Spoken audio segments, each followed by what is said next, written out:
Olá, boa noite. Está no ar mais um programa Direito.com com transmissão ao vivo todas as segundas-feiras aqui dos estúdios da UP TV em Santo André, a primeira TV web da região do ABC.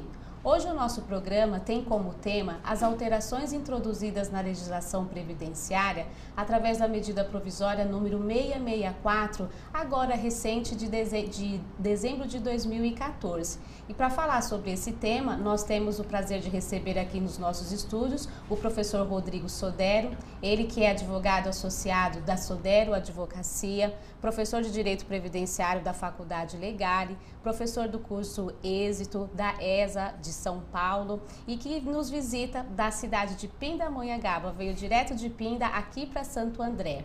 A gente vai tratar desse assunto, vocês já podem ir interagindo com o nosso programa, já envia a sua sugestão, envia a sua pergunta, aí no meio da nossa tela você já pode fazer o seu preenchimento do formulário e venha participar com a gente. O nosso programa você pode acompanhar pelas redes sociais, no nosso perfil do Facebook, www.facebook.com/programadireito.com.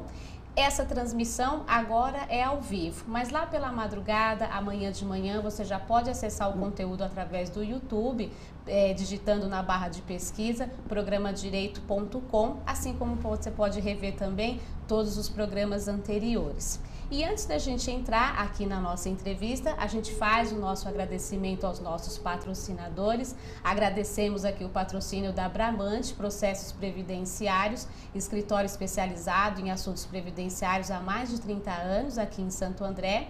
A gente tem a UpVision Salão e Spa, que cuida não só da beleza da mulher, mas do homem também. Nós temos a Fera Brasil, que é responsável aí por impressões gráficas, soluções de brindes, da sua promoção, da sua... A gente tem a Cesta de Temperos, uma empresa que inclusive ontem completou 1 ano no seu endereço na Xavier de Toledo. Já tivemos também o prazer de entrevistar a sua proprietária, a Sol Massari, e é um comércio especializado em especiarias, temperos, chás. Vale a pena você também conhecer o endereço aqui na Xavier de Toledo, em Santo André, no número 297. E dando continuidade aqui à nossa entrevista, professor, boa noite. Boa noite, Maura. Muito obrigada pela sua presença. Eu que tive o prazer de ser aluna do professor Rodrigo Sodero no MBA, a minha última especialização. Foi muito bacana o senhor ter aceito o nosso convite para falar de um tema que está sendo aqui a bola da vez para quem milita no direito previdenciário, né? E para que a gente possa, professor, assim, atingir o nosso público e que todo mundo fique bem esclarecido, o que foi essa medida provisória que a gente já ouviu bastante o pessoal comentar que isso não podia ser por medida provisória, como que pode uma coisa dessa? Nós, advogados, ficamos esperando aí que até que ela fosse revogada. Então, para a gente ter um início bem legal, o que é a medida provisória? Legal, Mauro. Primeiro, eu gostaria de agradecer o convite, é um prazer. A MP, a medida provisória 664, foi um susto de final de ano, né? Uhum. E um susto que continua, infelizmente, até agora, né? A medida provisória, ela é uma norma realizada, feita, proposta pelo Poder Executivo, não é? No nosso caso, a MP ela é proposta pela Presidenta da República. Não é o comum. Uhum. O comum é que o Poder Legislativo formule as normas após um amplo debate a respeito, etc. E a medida provisória ela é uma alternativa que se dá ao Poder Executivo nos casos de relevância e urgência, de extrema necessidade, que ele edite uma norma que posteriormente, depois de um tempo, pode ser transformada em lei. A medida provisória, a MP, ela tem uma vigência de 60 dias, podendo vigorar por mais 60 dias e depois podendo ser transformada em lei. Então, por enquanto, como ela foi editada em 30 de dezembro agora de 2014, ela é uma norma provisória, não é? O que chama bastante a atenção é que é uma norma feita pelo Poder Executivo, como a gente disse, no momento que a Presidenta prometeu que não haveria alterações no âmbito social, e que foi um espanto para todo mundo por conta disso, né? E uma norma sem uma ampla discussão, sem um amplo debate a respeito da sua edição, o que somente poderia ser feito, é evidente, respeitando-se o trâmite comum, respeitando-se o que a nossa Constituição diz, não é? Que é o Poder Legislativo que deve fazer isso. Basicamente, é isso no que diz respeito à medida provisória. Tá certo. Então, o pessoal já compreendeu essa primeira parte. Medida provisória deveria ter, né, um caráter de relevância e urgência, que é o que a gente entende que não aconteceu com essa edição dessa medida provisória. Todo mundo preparando o pernil da ceia de Ano Novo e chega essa novidade para nós. Um susto, né, Maura? E veja, a medida provisória, com relevância e urgência neste caso, ela tem uma justificativa estranha, no mínimo. Que é a seguinte: a Previdência Social no Brasil, ela é deficitária. É esse o discurso que o Poder Executivo vendeu e ainda vende para a edição da medida provisória 664. Entretanto, nós sabemos, nós que estudamos a matéria profundamente, participamos de congressos a respeito do tema, vivenciamos o direito previdenciário no dia a dia, nós sabemos que a Previdência Social no Brasil ela é superavitária em bilhões. O último levantamento feito pela Associação Nacional dos Auditores da Receita Federal, a ANFIP, mostrou para a gente que a Previdência é superavitária em 76 bilhões. Qual é a relevância e urgência, então, na edição de uma medida provisória restringindo, aí já me adianto, direitos sociais, especialmente no que diz respeito à pensão por morte, ao auxílio reclusão e ao auxílio doença, justificada, nesse déficit inexistente, não é? Qual é a urgência disso, sendo que a gente tem 76 bi de superávit segundo o último levantamento da ANFIP? A nossa discussão do programa de hoje passa por aí, basicamente. Sim, começa bem essa discussão. E já aproveitando o gancho do senhor, a medida provisória, ela trouxe alterações importantes no que diz respeito ao benefício de pensão por morte, auxílio doença e auxílio reclusão. Eu acho que de todos eles, o que mais mexeu com a sociedade foi a pensão por morte. Exatamente. Porque eu encontrei algumas pessoas fazendo as contas, não é? Até quando que o marido poderia morrer ou deixar de morrer, porque assim, daquela data em diante, o direito dela estaria restrito, né? Ou dela mesmo, né? A data de aniversário da dependente. Então, tava assim uma discussão que eu falei, meu Deus, até nisso agora a gente tem que se preocupar. Ninguém quer morrer, mas então se tiver que morrer, vamos escolher então melhor as datas. E aí, professor, o benefício de pensão por morte, o nosso teleinternauta já sabe que é um benefício destinado aos dependentes, né? Daquele trabalhador, daquele aposentado que falece. Não vamos entrar no mérito da questão da perda da qualidade de segurado, mas o que especificamente a medida provisória ela alterou nesse benefício de pensão por morte? Alterou bastante coisa. Sim. Acho que o primeiro ponto relevante é a carência. Tá.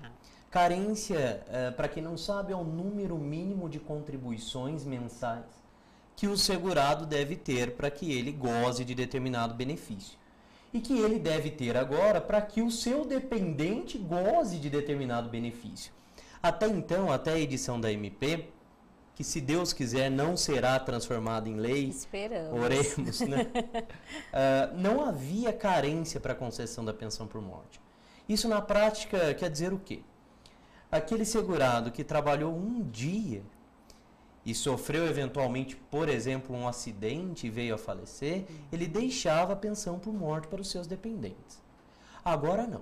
Agora a gente tem uma carência mínima de 24 contribuições mensais. E aí surgem as brincadeiras, né? Olha, espera pelo menos 24 meses para falecer, e normalmente é o homem, né? Porque a expectativa de sobrevida do homem, de vida do homem, ela é menor do que a da mulher, né? A mulher hoje, em média, no Brasil, segundo o IBGE, ela vive aproximadamente 79 anos. E o homem, 71 anos. A média, 74 anos e pouquinho. Né? Então, normalmente, é a mulher que recebe a pensão por morte do homem. Então, tem que pedir para o marido contribuir 24 meses e morrer depois. Certo. Né? Uma brincadeira, obviamente. Mas esse é um ponto que chama bastante atenção. Porque a pensão por morte ela é um benefício que nós chamamos de risco imprevisível. não é? Um benefício não programável. Ninguém quer morrer, obviamente, né? Então, por conta disso, me parece que não é justo que se exija a carência mínima para fins de concessão da pensão. Sim. Infelizmente, agora, a gente, nesse período ao menos de vigência da MP, que nós esperamos que não seja transformada em lei, a carência vem sendo exigida pelo INSS para fins de concessão da pensão.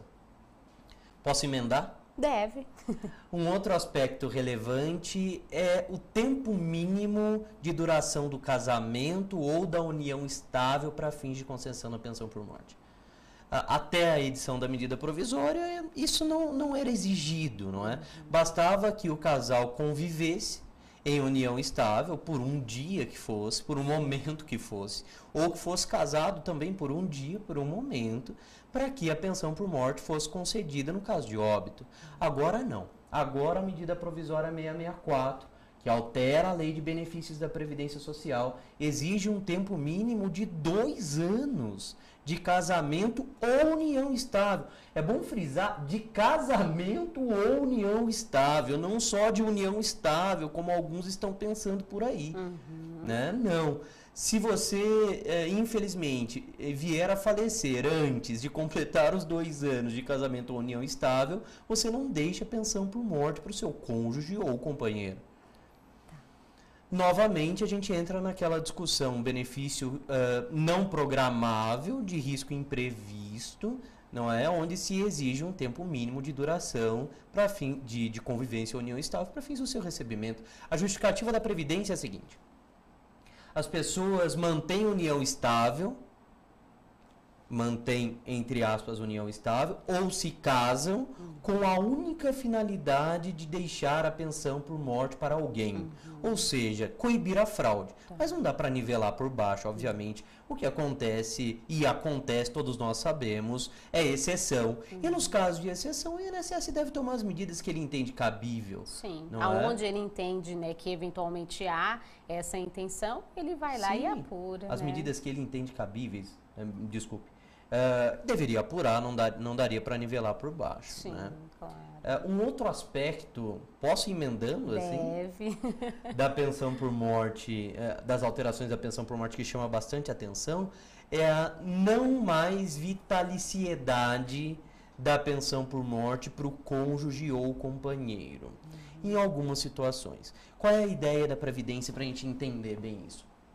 É assim, quanto mais novo ou nova é o dependente ou a dependente que recebe a pensão por morte, no caso de cônjuge ou companheiro,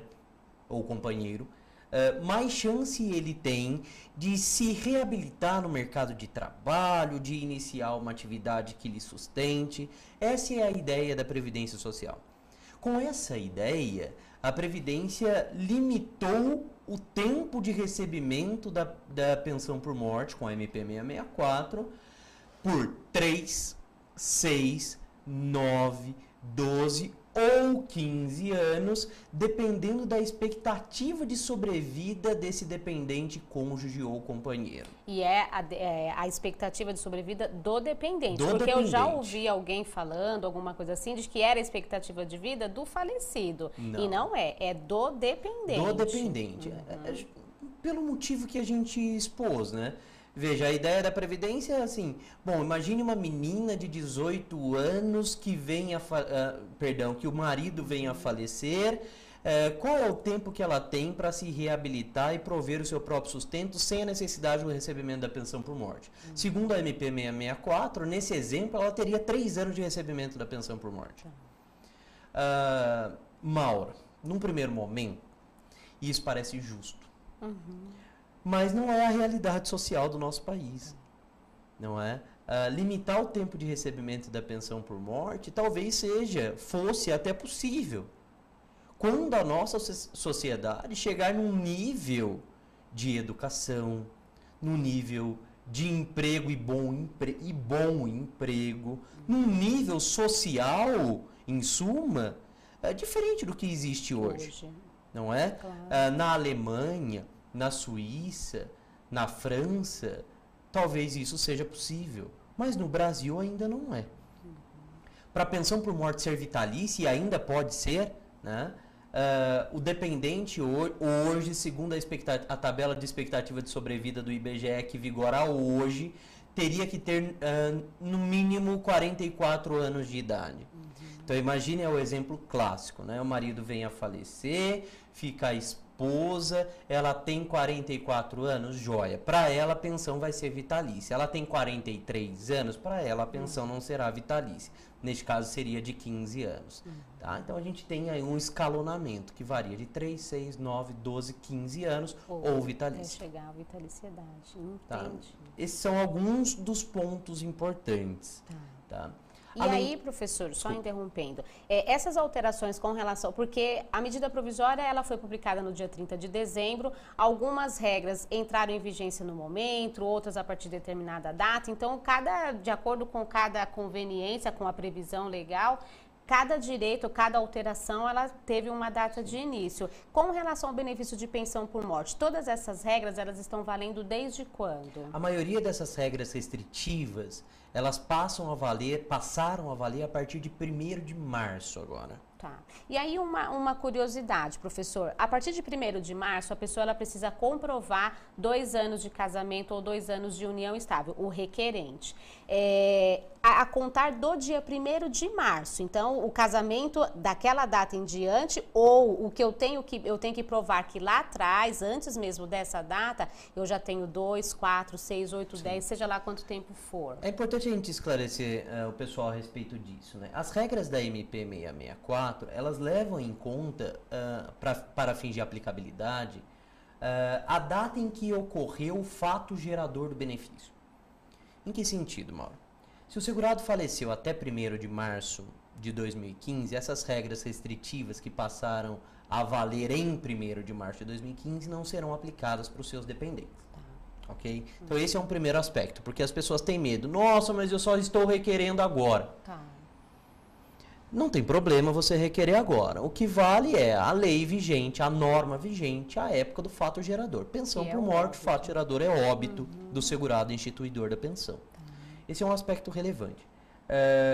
O que você perguntou, o período de casamento anterior à MP, o período de união estável anterior à MP, ele pode ser computado para fins de preenchimento desse novo pressuposto? Acho que foi isso, né? Sim. Em suma, a sua pergunta. Pode. Tá. Não há impedimento algum, não é? Senão a gente estaria interpretando a norma de forma restritiva e a gente não pode... Mais restritiva ainda, claro. Tá. E a gente não pode restringir aonde o legislador não restringiu. Tá? Nesse ponto, a gente pode aproveitar o tempo de união estável, o tempo de casamento anterior. Então, um óbito acontecendo hoje, por exemplo, dia 30 de março, com essas novas regras a partir do dia 1º, mas eu ainda posso, então, fazer essa prova para a Previdência Social, que eu vou ter o meu direito garantido, Sim. obedecendo aos outros requisitos. Sim.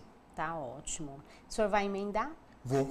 Porque ainda tem uma outra alteração maléfica, né? Malévola. É malévola mesmo. Com relação à pensão por morte, o valor do benefício. Valor do benefício. Esse eu acho que foi, assim, o mais gritante, que num primeiro momento a gente até pode entender como uma medida justa. Porque, para explicar, né, até então era 100% do salário, né, do valor da aposentadoria ou do que aquele falecido teria direito. E a partir de agora não é mais 100%. Não. E eu, num primeiro momento, eu entendi essa regra muito justa, porque se é menos uma pessoa dentro de casa, por que eu ainda preciso ficar com 100%? Mas, depois de assistir sua aula, eu tive que rever os meus conceitos e aí a gente volta nessa questão de como está a nossa sociedade, né? Esses aspectos sociais que a gente vive, né? Sim. Aí o senhor pode emendar. Ah, joia. Bom, obrigado pela introdução e pela citação da aula.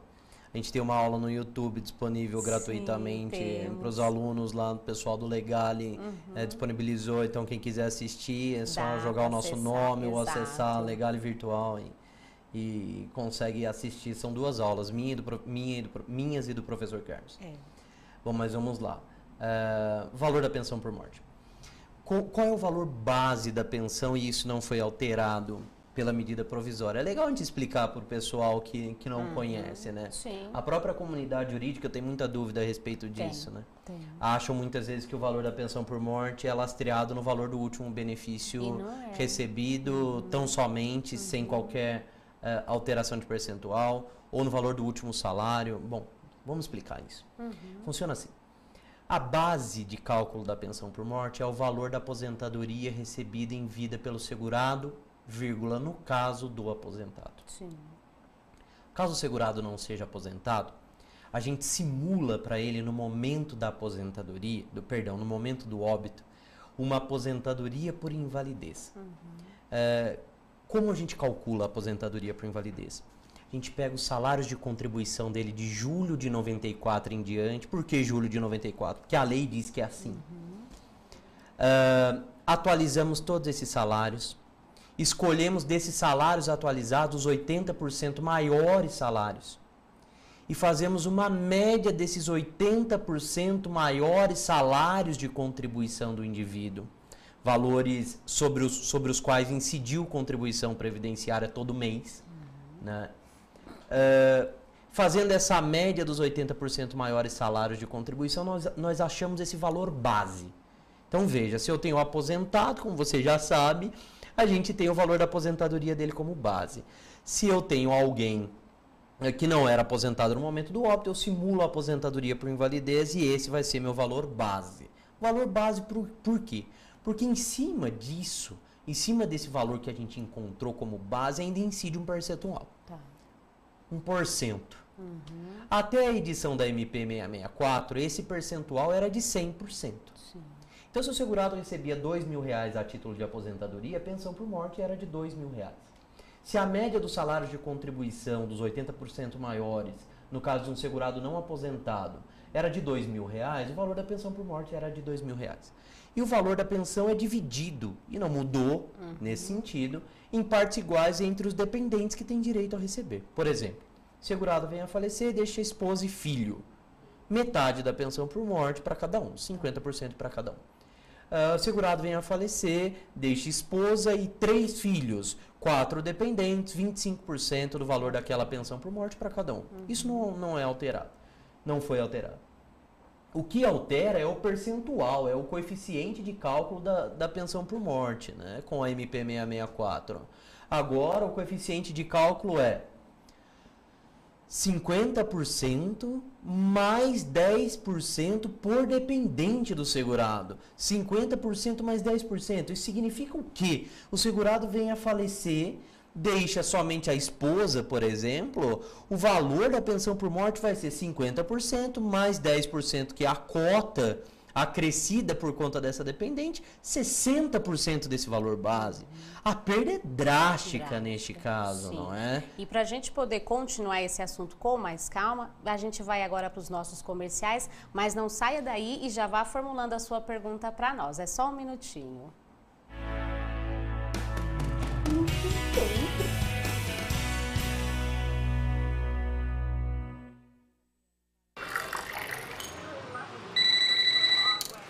Alô? Senhora, eu lamento muito, mas o seu marido e as suas filhas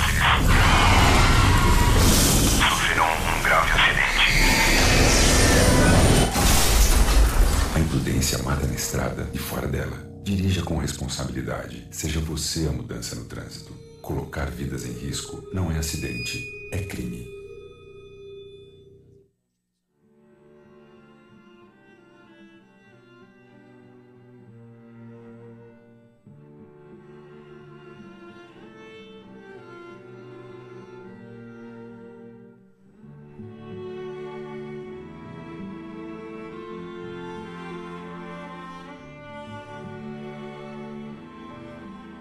Violência doméstica. Vergonha é não fazer nada. Denuncie.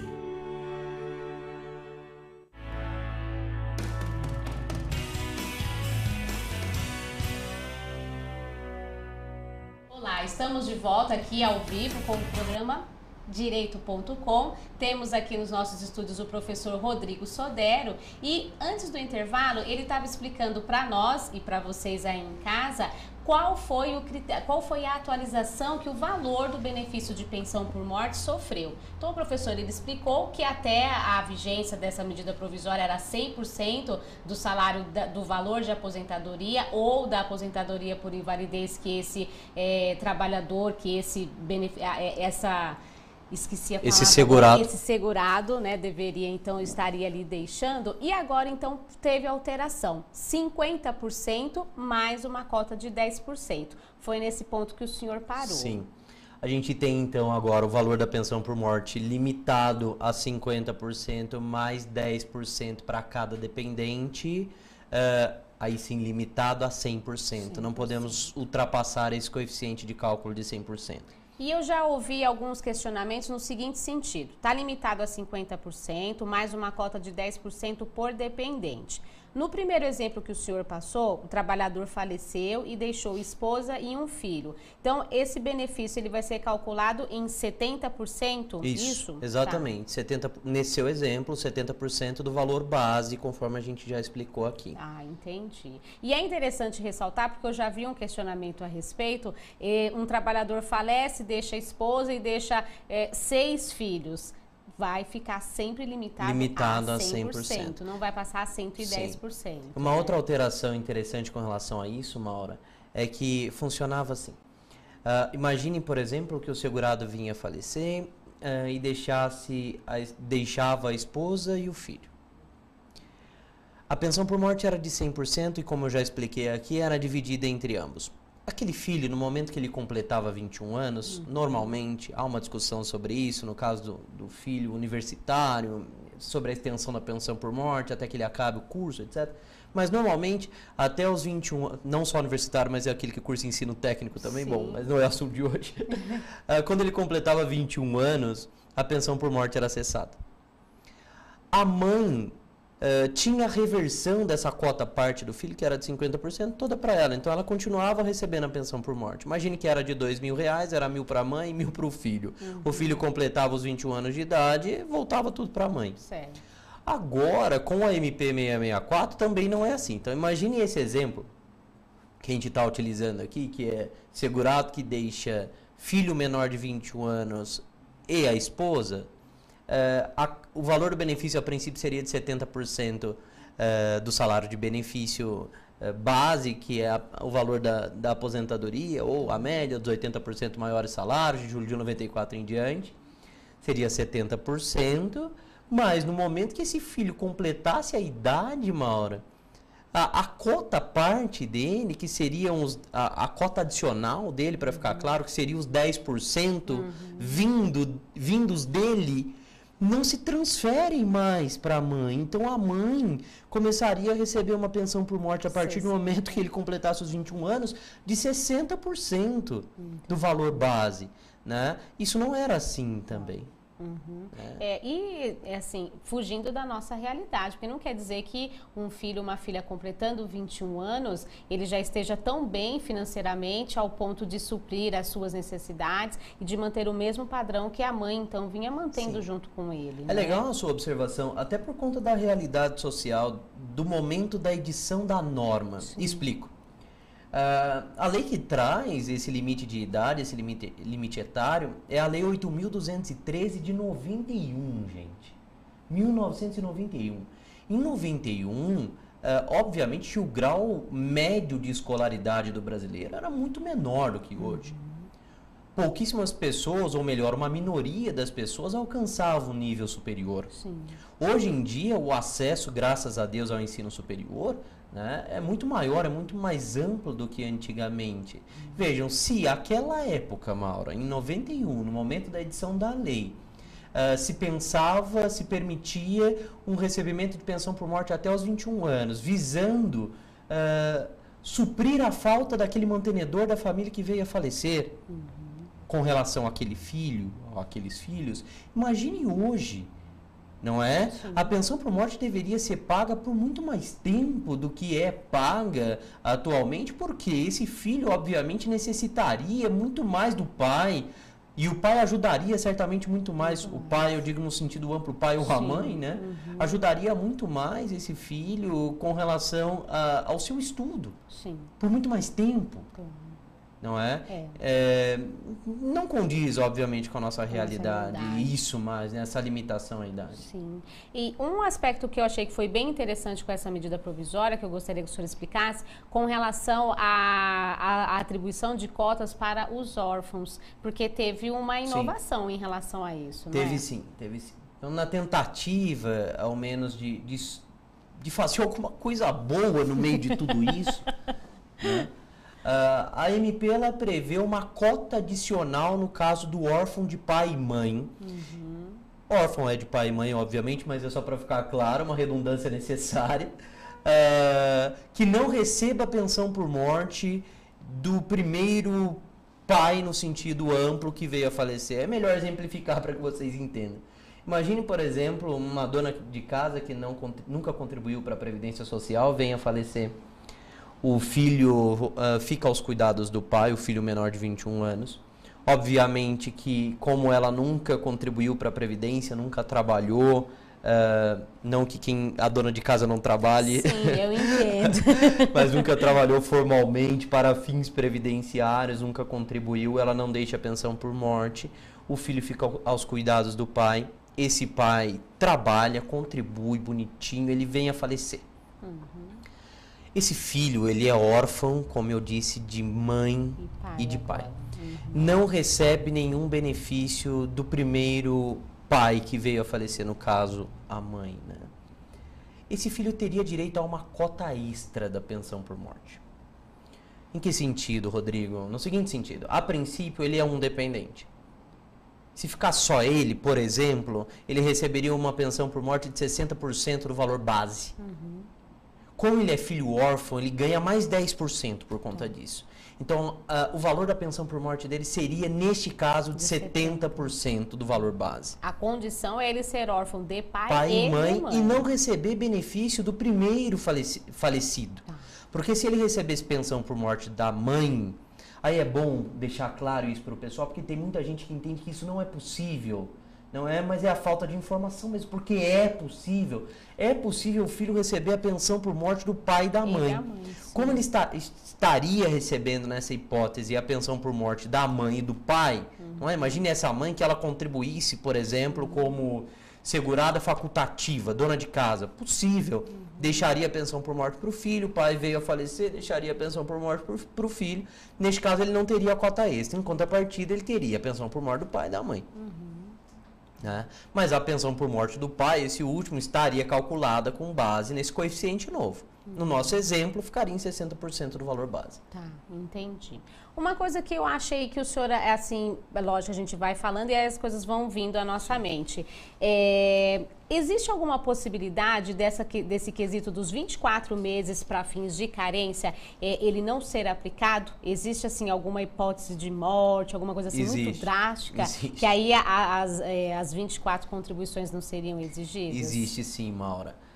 A MP prevê que quando o óbito é decorrente de acidente do trabalho, não haveria exigência da carência de 24 contribuições. Então imaginem que ele trabalhou um dia, sofreu um acidente de trabalho, não seria exigida a carência.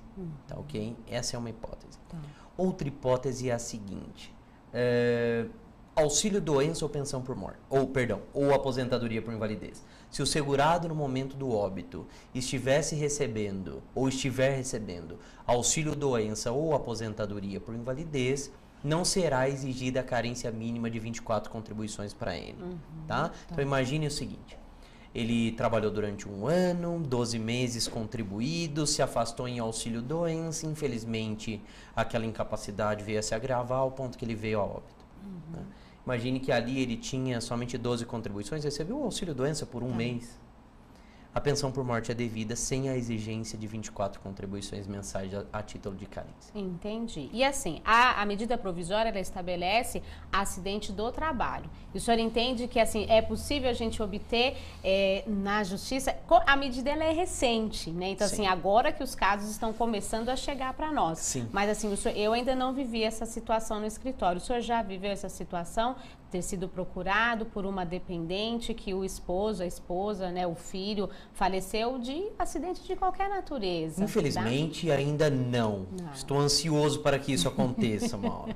Porque a gente deve falar aqui, a gente tem vários pontos que nos levam a crer que a medida provisória 664 é inconstitucional. Mesmo que ela seja transformada em lei, a origem da MP ela é inconstitucional, não é? E a gente vai poder questionar isso, é claro. Acidente de qualquer natureza, o que é difícil de compreender? Ou melhor, é difícil de compreender o resultado final, mas é fácil de compreender o porquê que foi assim. Porque foi editada a medida provisória correndo, sem o debate necessário sobre essas alterações. Foi feita pelo Poder Executivo, quando o Poder Legislativo é quem deveria, eventualmente, editar a norma. Certamente não seria editado do jeito que foi. Veja o seguinte, o comparativo é o auxílio-doença e a aposentadoria por invalidez para essa questão do acidente. Quando eu tenho auxílio-doença e aposentadoria por invalidez, não é exigida a carência para fins de recebimento desse benefício, que neste caso seria de 12 contribuições, a carência ordinária, a carência comum exigida, não é exigida quando esses benefícios decorrem de acidente do trabalho ou de qualquer natureza ou de doença grave especificada hoje em dia numa portaria do Ministério da Previdência, que é a 2998 de 2001. Então, quando tem acidente do trabalho, acidente de qualquer natureza ou doença grave, para aposentadoria por invalidez ou para auxílio-doença não tem carência. Trabalhou um dia, sofreu um acidente ou teve a doença grave, vai receber o benefício. Quando eu falo da pensão por morte, a MP ela só fala da desnecessidade de carência quando o óbito decorre de acidente do trabalho. Ora, comparando com os outros benefícios por incapacidade, por que não dar essa benesse, atribuir essa benesse também para os casos de acidente de qualquer natureza? Sim. Porque a justificativa, Maura, para que todos entendam, é a seguinte: acidente é infortúnio. Acidente pega as pessoas de surpresa. Doença dá mais ou menos para você programar. Eu não concordo muito com isso não, sabe? Mas a justificativa é essa: a doença dá mais ou menos para você programar eventualmente o que você vai fazer, porque a doença pode se agravar. Bom, é a explicação que se dá. Não me convence também muito não. Mas a lei prevê acidente do trabalho, acidente de qualquer natureza, para os benefícios por incapacidade, auxílio-doença e aposentadoria por invalidez não tem carência, porque é um benefício de imprevisível, né? De risco não previsto. Ora, por que não na aposentadoria por invalidez também a gente respeitar essa regra? Perdão, da pensão por morte também a gente não respeitar essa regra. Sim. Né? Acho que um tratamento isonômico com relação ao benefício pode ser discutido no Poder Judiciário, mas com certeza. Até porque é uma previsão, né, da própria Constituição Federal, né, o princípio da igualdade, né? Então, se eu tenho situações equivalentes, por que proteger de modo diferente? Sim, porque né? Tratar numa situação de um modo e na outra de outro, situações de fato muito parecidas. Claro, com certeza. Pelo tempo que nós temos aqui... Já está acabando? Já? Ainda não, a gente tem 20 minutos, mas o bom. Próximo assunto eu sei que também vai ter assim toda uma... Em relação ao benefício de auxílio-doença, o que mudou com a medida provisória? Nossa, Maura, foram duas alterações basicamente, que uma reflete bastante no empregador e a outra reflete bastante no trabalhador. E as duas, adivinhe, são boas ou ruins? Depende da visão, né? De onde a gente está sentado, pode ser péssima. Mas, na verdade, as duas são ruins. Tanto para o empregador quanto para o empregado. Sim. Então, o empregador agora assumiu uma conta que não tem cabimento. Sim. E o trabalhador também acabou perdendo por conta que o senhor vai explicar do critério de cálculo. Sim, né? Vamos começar pelo empregador, então, tá seguindo a sua ordem. Como é que funcionava até a edição da medida provisória? Isso vale para o auxílio-doença e para a aposentadoria por invalidez. Poucos sabem também, mas a aposentadoria por invalidez, ela pode ser concedida direto, sem previamente o segurado receber um auxílio-doença. É que normalmente ela decorre de um auxílio-doença, né? Ela é precedida do auxílio, mas ela pode ser concedida direto. O que a MP diz agora, alterando a lei de benefícios, né, da Previdência? Antes o auxílio-doença, ele era pago por 15 dias pelo empregador, no caso do empregado. Tá. A partir do 16º dia, ele era encaminhado, este empregado, ao INSS, e o INSS pagava o auxílio-doença diretamente a ele. Rodrigo, mas espera aí, não era a remuneração que era paga primeiro nos 15 primeiros dias para esse empregado, e a partir do 16º dia ele saía em auxílio-doença? Isso é interessante, né? Porque repercute para as empresas. Nós temos hoje um entendimento do STJ, que é o tribunal no Brasil responsável por pacificar a correta interpretação da legislação federal, no sentido de que aqueles 15 primeiros dias em que o segurado empregado ficava afastado e a empresa lhe pagava, entre aspas, a remuneração, na verdade era um auxílio-doença. O empregador dividia com o INSS naquele primeiro mês, 15 dias, o pagamento do auxílio-doença. A partir do 16º dia, o INSS lhe pagava diretamente. Isso é legal porque o STJ firmou um entendimento no sentido de que não deveria, inclusive, incidir contribuição previdenciária sobre aqueles primeiros 15 dias que o empregador pagava diretamente para o seu empregado, repito, segundo o STJ, a título de auxílio-doença. Né? Agora, esse período em que o empregador paga auxílio-doença, a remuneração, que era de 15 dias, para o seu empregado, ele passou para 30 dias, Mauro. Então, o empregador ele fica responsável pelo pagamento, no caso de incapacidade ali temporária do seu empregado, por 30 dias. Antes era 15. Eram 15. Isso não é bom para o empregador, não é? Não. Ele ficar responsável por maior parte do período, né? Que antes era de 15, agora 30. Ele só se afasta agora o empregado, então, a partir do 11º dia. 31º dia, perdão, diretamente pelo INSS.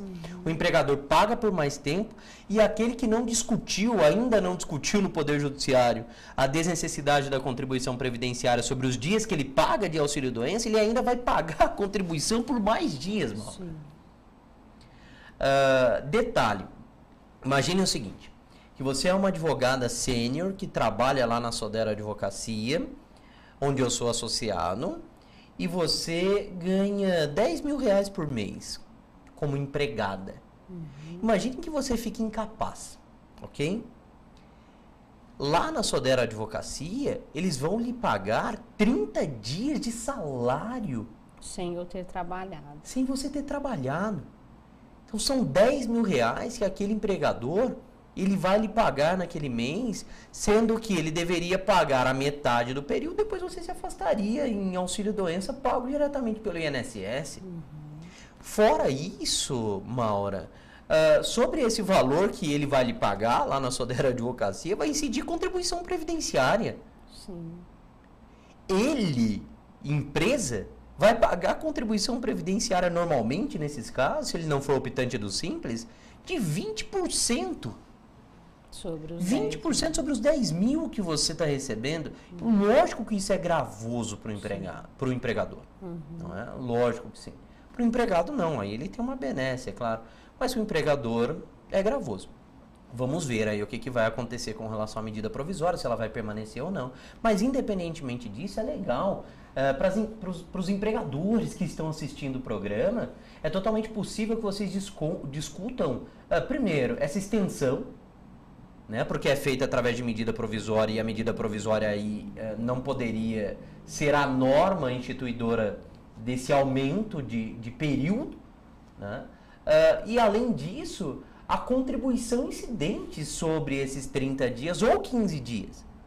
Por mais que permaneçam eventualmente os 15 dias, não deve incidir a contribuição previdenciária do empregador nesses 15 dias que ele paga a título de auxílio-doença para o seu empregado, né? Sim. Joia? Essa é uma primeira alteração. Segunda alteração interessante interessante, mas ruim, é no valor do auxílio-doença. Aí agora é ruim para o trabalhador. Essa é muito ruim para o trabalhador. Porque agora o auxílio-doença, ele tem um teto. Um teto do teto, né? Porque o benefício previdenciário, ele já tem um teto. Sim. No máximo que se paga, existe exceção, o caso do salário maternidade para empregado, que não tem limitação de teto. Mas o máximo que se paga hoje é aproximadamente R$ 4.700 a título de benefício. Todo ano esse teto ele é alterado, ele sobe um pouquinho, não muito.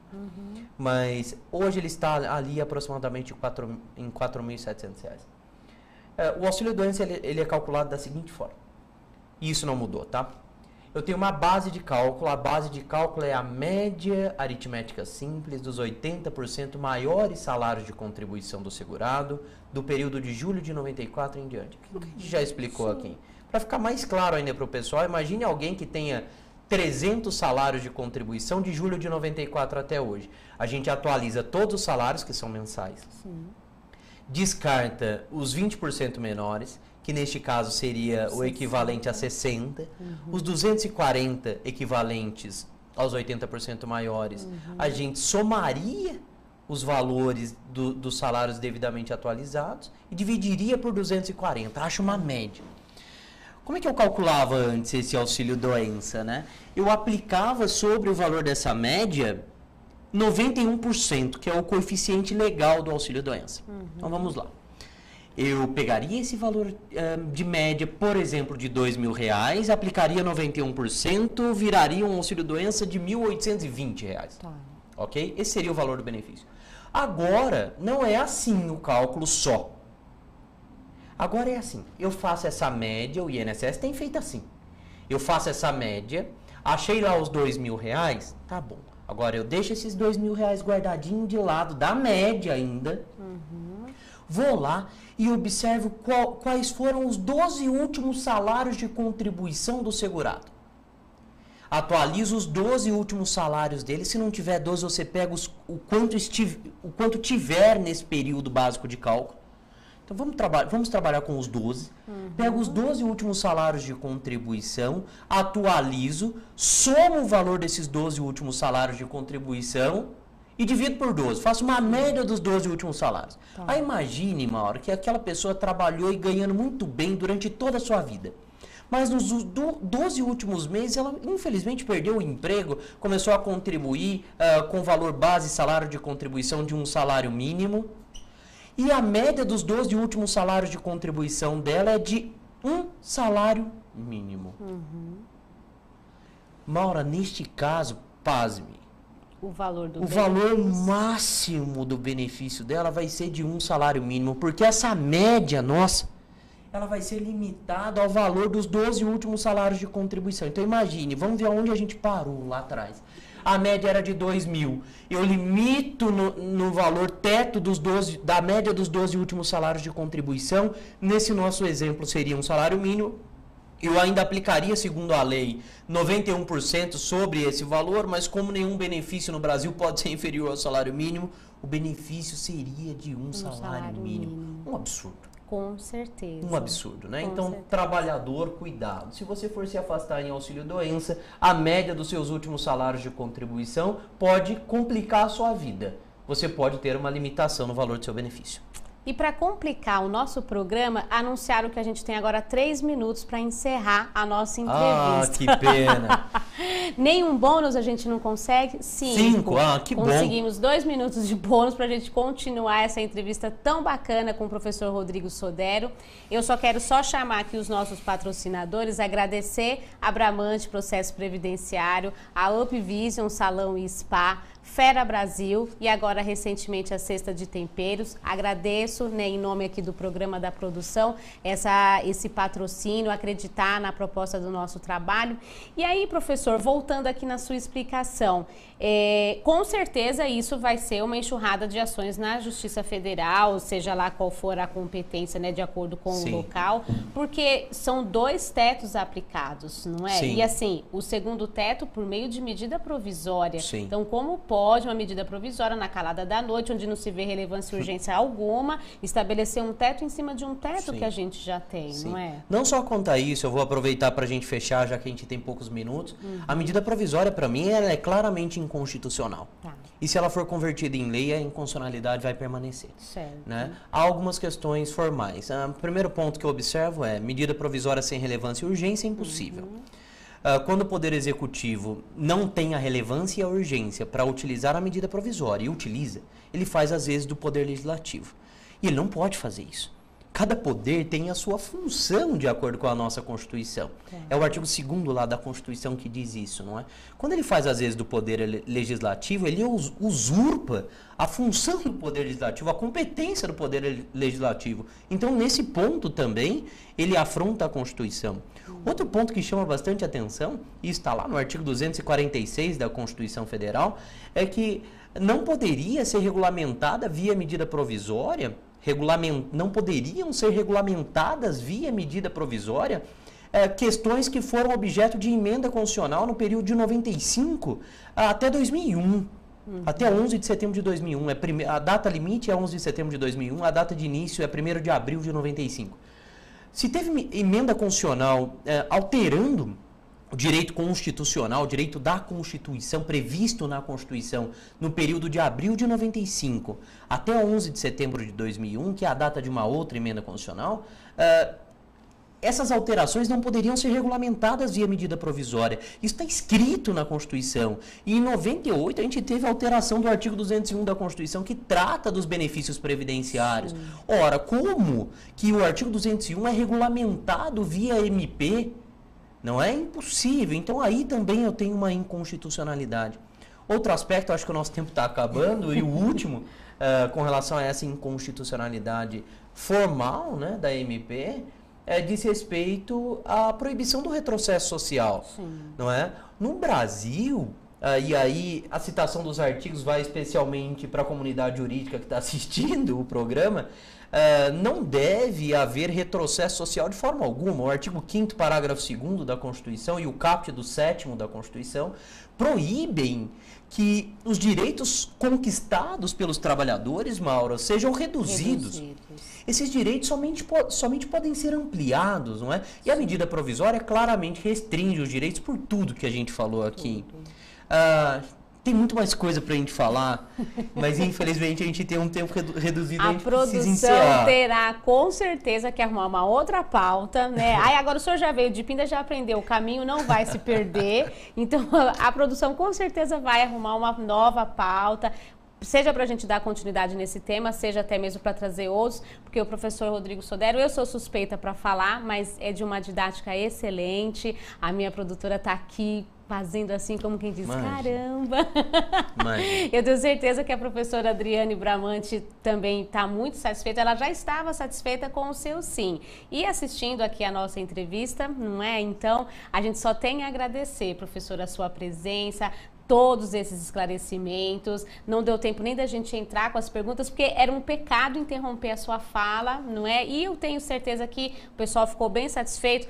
Lá pela madrugada você vai poder acompanhar, rever a nossa entrevista pelo youtube.com/programadireito.com, pelo Facebook, vá lá, curta as nossas fotos, pode compartilhar nossas fotos, não é mesmo? Pode ir lá e principalmente sugerir novos temas para o professor Rodrigo Sodero ou até mesmo, né, de outros especialistas nos assuntos que a gente sempre traz. Professor, muito agradecida pela sua presença, né? E que venham outros programas para a gente sentar e conversar melhor. Obrigado, Mauro. Agradeço o seu convite, a Fabiana, agradeço a professora Adriane, que é uma querida, e eu sempre estarei à disposição de vocês. Eu tenho lá o meu Facebook, Rodrigo Sodero, o pessoal que quiser adicionar, quiser conversar sobre o assunto, estou à disposição. Sim. E aguardo o convite de vocês, venham sempre quando me convidarem. E ele é super atencioso, ele responde mesmo, viu, gente, as perguntas, então não precisa, assim, fazer uma consulta, né, querer passar, resolver o caso, eu já vou adiantar. Não pode isso, mas uma dúvida que surgir, o professor é extremamente atencioso. Então, boa noite a todos, espero que vocês tenham gostado desse programa, que foi feito para você, e até a próxima segunda-feira. Um abraço.